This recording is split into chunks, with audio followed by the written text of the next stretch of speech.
Archaeological evidence from Apulian sites offers a direct view of the brutal reality of ancient warfare, particularly the siege.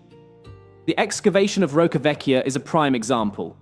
The vast destruction layers, signs of a great fire, and the discovery of unburied human remains clearly point to a violent siege.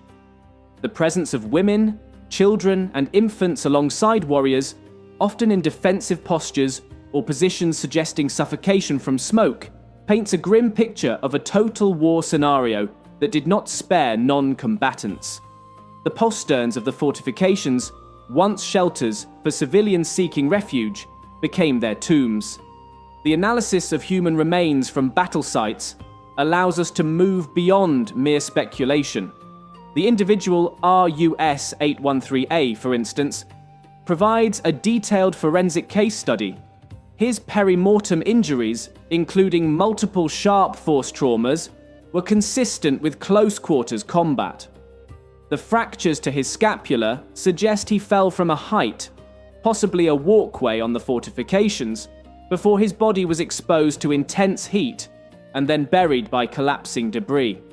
This detailed narrative of death, attacked from behind, falling from a height, and then being consumed by fire, is the example of the chaotic and lethal nature of the final stages of a siege.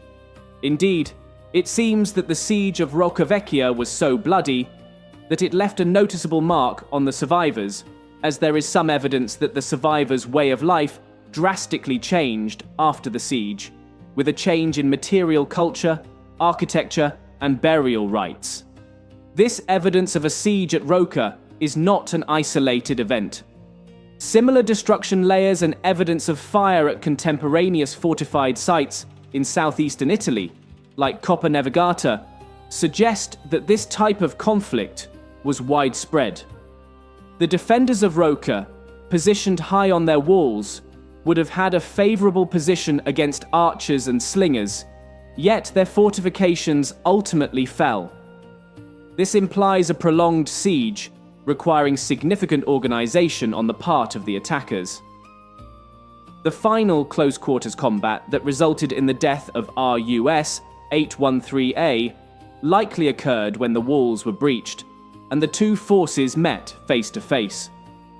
The demographics of the victims also align with the known patterns of ancient warfare.